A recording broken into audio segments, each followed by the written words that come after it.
Assalamualaikum warahmatullahi wabarakatuh. Alhamdulillah, wassalatu wassalamu ala ashrafil anbiya wal mursalin. Alhamdulillah wa bihi nasta'in ala umurid dunya wad din. Wassalatu wassalamu ala ashrafil anbiya wal mursalin sayyidina maulana Muhammadin wa ala alihi wa ashabihi ajma'in. Qala rabbi shrah li sadri wa yassir li amri wahlul 'uqdatam min lisani yafqahu qawli. Subhanaka la 'ilma lana illa ma 'allamtana innaka antal alimul hakim. Allahumma ya 'alim 'allimna min 'ilmika ma tarda bihi 'anna wa la tu'akhizna bima ta'lamuhu minna. Ya halim khalliqna bi khuluqil hilmi wa haqqiqna bi haqa'iqil 'ilmi. Rabbana iftah bainana wa bain qaumina bil haqqi wa anta khairul fatihin. ولا حول ولا قوة إلا بالله العلي العظيم أما بعد. Alhamdulillah, pertama sekali marilah sama-sama kita merafakkan syukur pada Allah Subhanahu wa taala pada malam ni, malam yang keempat Ramadan, malam 4 Ramadan. Baki lagi lebih kurang dalam 26 ataupun 25 hari lagi kita diberi kesempatan oleh Allah Subhanahu wa taala untuk mengikuti bulan Ramadan bagi tahun ini. Mudah-mudahan kita semua dilimpahi rahmat, keberkatan, keredaan dan keampunan daripada Allah Subhanahu wa taala. Tuan-tuan para hadirin yang dirahmati Allah, Ramadan ini adalah bulan yang diwajibkan kita berpuasa. Manakala puasa itu sendiri telah dilaksanakan sejak daripada zaman Nabi Adam AS lagi. Sehinggalah kepada zaman Nabi kita Muhammad sallallahu alaihi wasallam, dan sehinggalah kita sekarang ini berada pada zaman sekarang melaksanakan ibadah puasa. Cuma dari sudut perbezaan syariat, zaman Nabi Adam puasanya tidak seperti zaman Nabi kita Muhammad sallallahu alaihi wasallam. Nabi kita zaman Nabi Muhammad sallallahu alaihi wasallam, umat Nabi Muhammad diwajibkan berpuasa pada bulan Ramadan, sebulan Ramadan, sama ada 30 ataupun 29 hari daripada bulan Ramadan itu. Maka wajib umat Islam daripada kalangan umat Nabi Muhammad disyariatkan berpuasa pada bulan tersebut. Dan pensyariatan puasa bagi umat Nabi Muhammad ini bermula pada bulan Sya'ban. Diwajibkan puasa ini pada bulan Sya'ban tahun kedua Hijriah. Sya'ban tahun kedua Hijrah. Dan selepas daripada kewajipan berpuasa diturunkan pada bulan Sya'ban, maka berlakulah pelaksanaan ibadah puasa pada bulan Ramadan. Dan berlaku juga dalam bulan Ramadan itu satu peperangan yang hebat, iaitu peperangan Badar. Maka kita dapat lihat bagaimana Allah Subhanahu wa taala memberi kekuatan kepada umat Islam walaupun mereka berpuasa, walaupun mereka dalam keadaan berpuasa, tetapi mereka mampu menghadapi serangan-serangan daripada musuh Islam dalam peperangan Badar, sehingga mereka mendapat kemenangan yang dianugerahkan oleh Allah Subhanahu wa taala dalam peperangan Badar. Tetap para hadirin yang dirahmati Allah, manakala syariat Nabi-Nabi terdahulu, Rasul-Rasul terdahulu, mereka berpuasa. Antara Nabi Adam AS diriwayatkan berpuasa 3 hari sebulan. 3 hari sebulan, iaitu hari putih yang kita sebut hari ini Ayyamul Bid, hari putih, 13, 14 dan 15 bulan Islam, bulan Hijri. Pergilah kepada Nabi-Nabi yang lain. Nabi Nuh AS, umatnya ada cara untuk melaksanakan ibadah puasa. Nabi Musa pun berpuasa. Nabi Daud AS berpuasa setengah tahun. Setengah tahun berpuasa, setengah tahun tidak berpuasa Nabi Daud AS. Sebab tu Nabi SAW menyebut, kalau orang rajin berpuasa, maka antara puasa yang paling baik sekali adalah puasa Nabi Daud AS. Satu hari puasa, satu hari tidak berpuasa, selang-seli. Maka jumlahnya separuh tahun berpuasa, separuh tahun tidak berpuasa. Ada syariat Nabi-Nabi berpuasa 40 hari setahun. Ada yang berpuasa 50 hari setahun. Ada yang melaksanakan puasa seperti puasa Nabi Adam AS, iaitu 3 kali sebulan. Dan Nabi kita Muhammad SAW juga sebelum diwajibkan puasa Ramadan ini, Nabi SAW berpuasa 3 hari dalam sebulan. Tetap para hadirin yang dirahmati Allah, itulah sejarah ibadah puasa yang dikatakan puasa ni ibadah yang paling lama sekali di dunia ini. Ibadah yang paling lama sekali di dunia iaitu ibadah puasa. Dan ada di kalangan Nabi kita berpuasa kerana syukur pada Allah Subhanahu Wa Taala.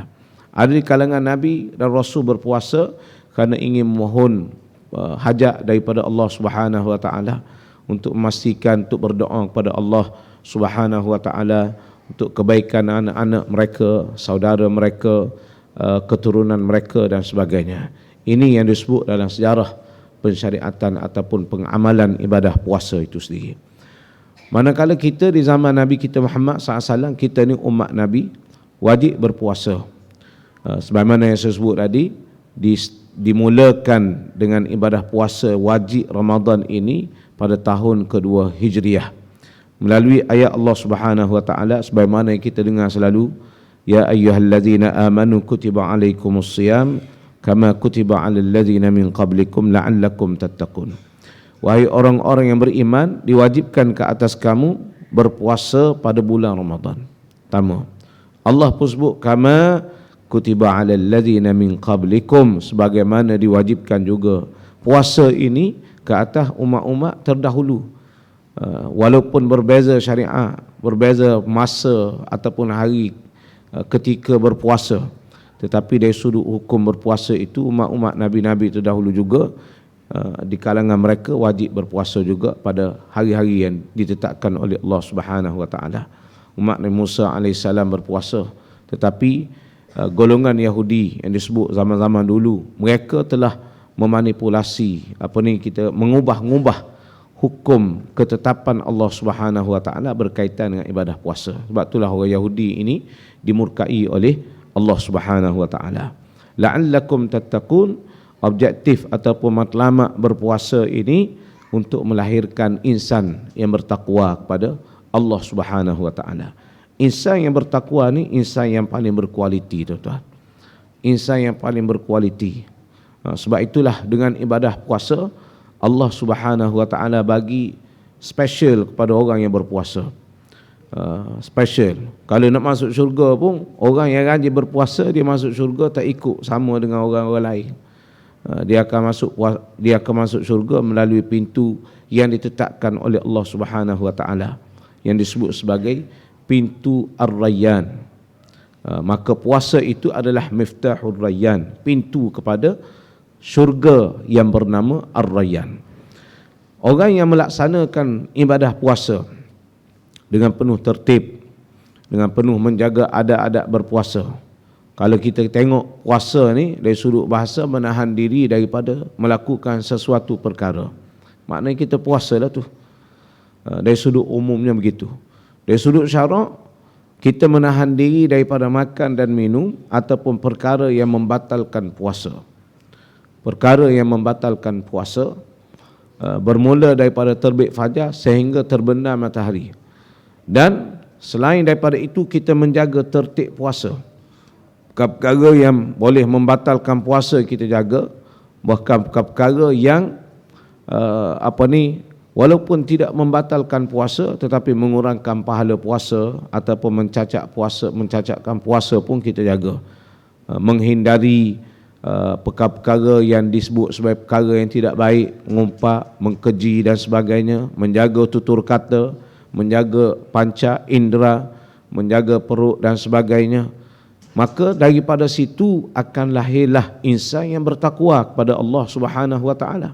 Kerana orang yang bertakwa kepada Allah ni dia sentiasa berusaha untuk buat sesuatu yang disuruh oleh Allah dan berusaha untuk meninggalkan segala larangan Allah Subhanahu Wa Taala. Sebab itulah orang yang bertakwa ni orang yang berkualiti, manusia yang berkualiti, yang disebut oleh baginda Nabi SAW tidak ada beza. Kita ni orang Arab ke ataupun orang tidak Arab, kata Nabi SAW, yang membezakan manusia itu ialah takwa. Membezakan manusia itu adalah takwa kepada Allah Subhanahu Wa Taala. Maka puasa ini boleh melahirkan insan yang berkualiti, iaitu insan yang bertakwa kepada Allah Subhanahu wa taala. Itu matlamat puasa. Selain daripada itu, kita dapat lihat hikmah puasa. Antaranya yang disebut oleh ulama, boleh melatih diri seseorang itu bersabar. Sabar ini dalam melaksanakan ibadah, kita kena sabar. Mungkin imam baca panjang sikit, kena sabarlah. Kena sabar, jangan rasa marah kepada imam. Jangan rasa panah ke apa semua. Sabar. Dan bila kita dalam keadaan berpuasa, kita lapar, kita dahaga, kita penat, kita letih dan sebagainya, malam hari kita berjaga malam, semua itu perlu kepada kesabaran. Allah menawarkan berbagai-bagai tawaran dalam bulan Ramadan. Maka untuk mendapatkan tawaran Allah tu perlu ada sabar. Maka sebab itulah ulama mengatakan sabar dalam melaksanakan ketaatan dan juga sabar dalam meninggalkan larangan Allah Subhanahu wa taala. Antara hikmah yang lain yang disebut oleh ulama ialah puasa ini boleh merasakan kita ini keinsafan terhadap orang-orang miskin, orang-orang yang dalam kesusahan, orang yang dalam kelaparan, orang yang dalam kesusahan, orang miskin, fakir miskin ni, tak kira mereka ni puasa ke bulan puasa ke bulan tidak puasa, kadang-kadang mereka lapar. Mereka lapar. Maka orang, bila kita melaksanakan ibadah puasa, kita berlapar diri, maka kita boleh merasakan kesusahan mereka. Sebagaimana disebut, pernah disebut oleh Nabi Yusuf AS. Nabi Yusuf mengatakan bahawa aku khawatir sekiranya aku ini dalam keadaan kenyang, maka aku lupa terhadap orang-orang yang dalam keadaan perutnya lapar. Maka puasa itu menjadi satu amalan yang sentiasa dilakukan oleh para nabi, para anbiya, para mursalin sejak daripada zaman berzaman sehinggalah kepada kita hari ini. Nabi kita Muhammad SAW suka berpuasa dan Nabi SAW jarang sangat kenyang dalam makan, dalam makan, dan juga dalam berpuasa Nabi SAW banyak berpuasa. Dan bulan Ramadan diwajibkan kita berpuasa, dan kita antaranya hikmah kita dapat merasakan kesusahan orang-orang yang dalam keadaan lapar. Maka dengan sebab itulah kita memberi sumbangan kepada mereka, menginfakkan makanan, harta kita untuk membantu mereka menghadapi kehidupan harian bersama dengan masyarakat yang lain. Tetapi para hadirin yang dirahmati Allah, saya ingin membacakan beberapa hadis dan pengajaran hadis berkaitan dengan ibadah puasa. Yang pertama, an Ibni Umar radhiyallahu anhuma anin Nabi sallallahu alaihi wasallam qala bunyal Islamu ala khamsatin ala an yuwahhadallah wa iqamis salah wa ita'iz zakah wa siyami ramadhan wal hajj. Faqala rajulun al hajju wa siyamu ramadhan, qala la, siyamu ramadhan wal hajju hakadha sami'tuhu min Rasulillah sallallahu alaihi wasallam. Hadis ni ada dalam risalah yang disusun oleh Jakim. Jakim susun 3 risalah dah tuan. 3 risalah untuk sebulan Ramadan. Jadi kita boleh ambil untuk kita buat bacaan selepas solat ke, tuan-tuan boleh ambil lah. Yang siapa-siapa nak boleh maklum, saya bagi PDF WhatsApp insya-Allah.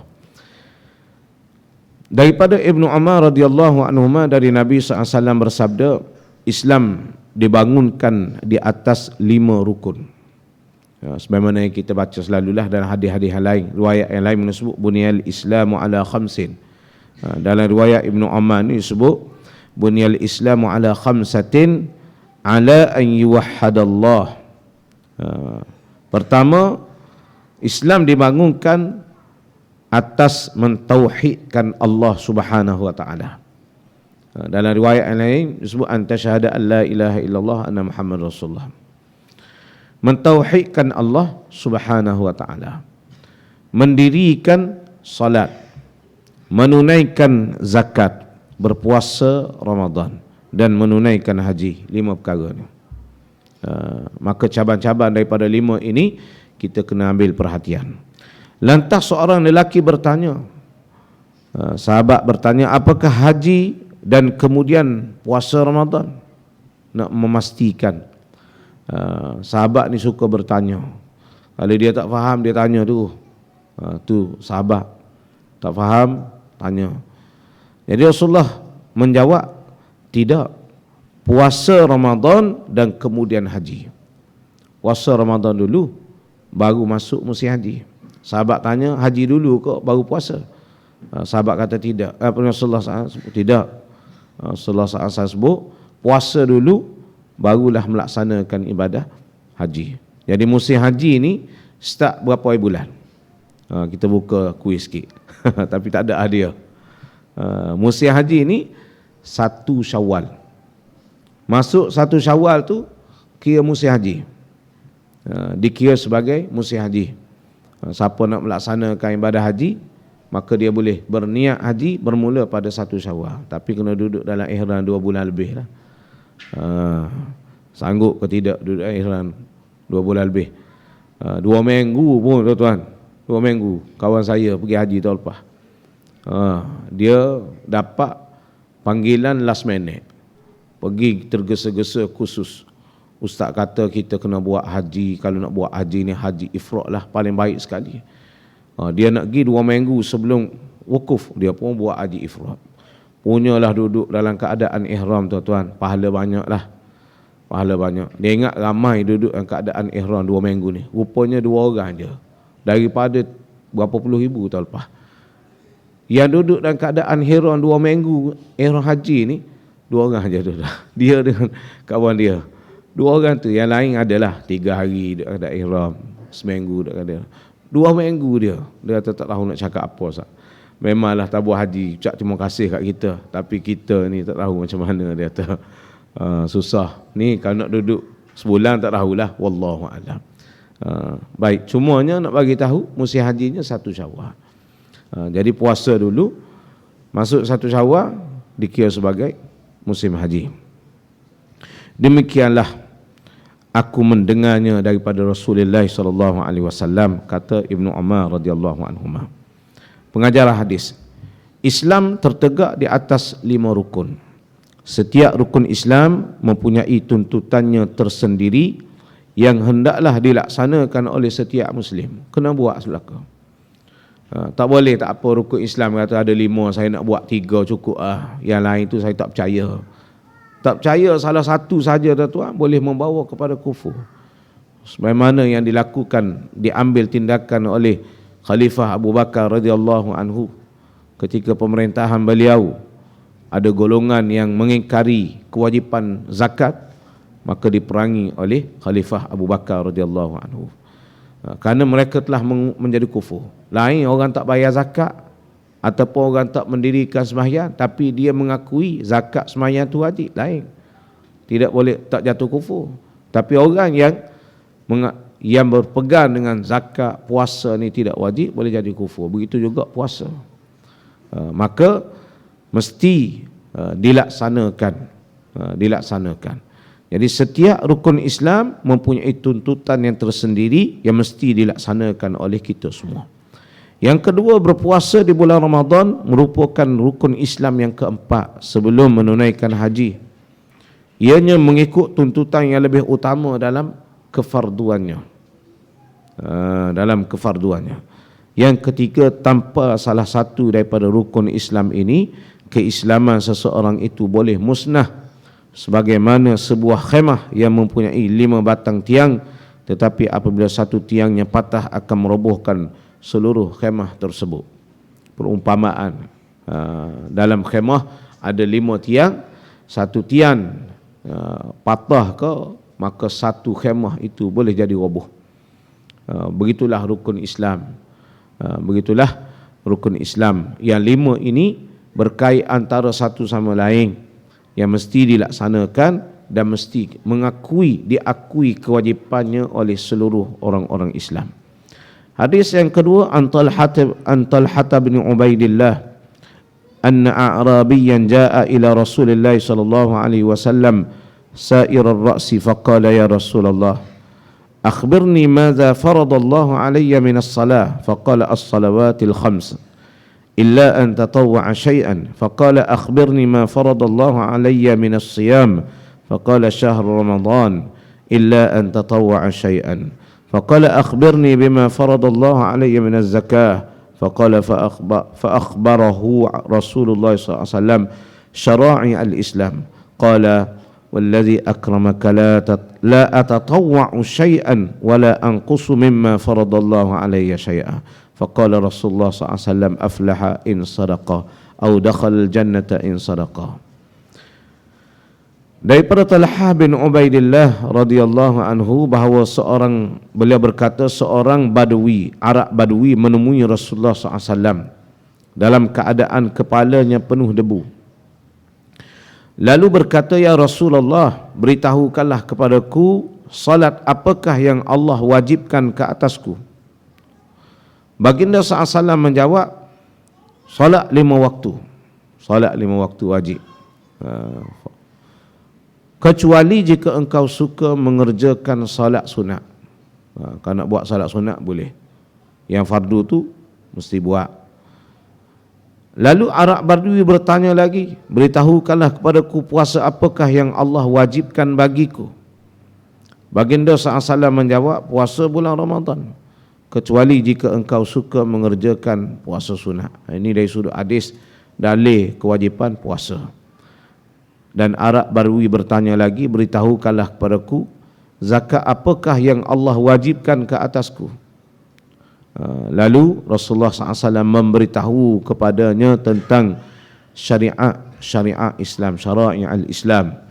Lalu Arab Badui tersebut mengatakan, demi zat yang memuliakanmu, saya tidak suka melakukan yang sunat dan tidak akan mengurangi sedikit pun yang telah Allah fardukan ke atas diriku. Maka Rasulullah SAW bersabda, dia seorang yang beruntung jika dia benar, dia melakukan sebagaimana dia kata, ataupun dia akan memasuki syurga jika dia benar. Pengajaran hadis. Setiap Muslim diwajibkan melaksanakan ibadah fardu. Ibadah fardu ni ibadah wajib lah. Ibadah wajib. Seperti solat, puasa, zakat bagi memenuhi tuntutan amalan yang telah diwajibkan oleh Allah Subhanahu Wa Taala kepada kita semua. Jadi ibadat fardu ni adalah ibadah yang wajib kita buat. Jangan buat ibadah sunat tapi fardu tak buat. Semayang tahajud tapi semayang subuh terlepas. Ni tak kena. Kita kena utamakan yang fardu tu. Yang sunat ini sangat-sangat dituntut. Ada yang sunat yang kita panggil sebagai sunat muakkadah, ada ghairu muakkadah. Begitu juga dalam ibadah solat sunat, antara fardu yang dipanggil sebagai rawatib, ada yang yang sangat dituntut, ada yang tidak sangat dituntut, yang disebut sebagai ghairu muakkadah. Sembahyang sunat sebelum subuh sangat dituntut, sebelum zuhur dan selepas asar sangat dituntut. Sebelum zuhur dengan selepas zuhur sangat dituntut, sebelum asar sangat dituntut, selepas maghrib sangat dituntut. Walau bagaimanapun disebut dalam hadis, Rasulullah sebut secara umum adanya solat antara dua azan. Dua azan. Adanya solat antara dua azan, iaitu antara azan dan juga iqamah. Dari sudut umumnya begitu. Maka termasuklah sembahyang sunat yang disebut sebagai ghair muakkad, yang tidak dituntut pun termasuk dalam perkara yang sunat, yang disuruh yang disyurkan, cadangkan oleh Nabi SAW untuk kita melaksanakannya. Begitu juga dalam ibadah puasa. Ada puasa wajib kita, umat Nabi Muhammad ni, puasa wajib kita bulan Ramadan. Maka puasalah kita dalam bulan Ramadan. Sebagaimana yang saya sebut tadi, sama ada 29 ataupun 30 hari. Tahun ni terkejut pula, tak tahulah. Tahun lepas terkejut, ingat 30, rupa 29. Habis kelang kabut orang. Pasal apa? Persiapan raya tak buat. Ada orang persiapan raya 3 bulan sebelum Ramadan dah buat. Dia relax. Pasal apa? 29 ke 30, tak apa. Baju dah siap semua dah, dia kata. Baik. Jadi kita umat Nabi Muhammad wajib puasa 30 ataupun 29 hari dalam bulan Ramadan. Oh, saya tak nak puasa wajib dalam bulan Ramadan, nak puasa dalam bulan lain. Tak boleh. Tak boleh. Orang Yahudi dulu begitu. Dia suka puasa bulan-bulan sekian, dia tinggal puasa wajib bulan tu. Lepas tu dia ubah sendiri. Orang Yahudi, dia ubah. Allah tetapkan sekian-sekian kena puasa. Lepas tu dia ubah. Nak ganti hari ni, hari ni tak boleh. Dan bila dia syariatkan musim panah ke, musim kemarau ke, Ramadan tu, macam mana sekalipun, bulan tu lah kita kena puasa. Ada puasa sunat. Puasa sunat. Isnin Khamis. Puasa sunat, apa kita kata, puasa sunat 3 hari sebulan.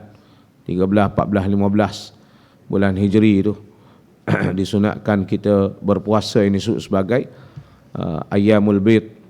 Ada puasa Arafah, puasa sunat hari Arafah. Orang yang melaksanakan ibadah haji, dia melaksanakan wukuf di Arafah.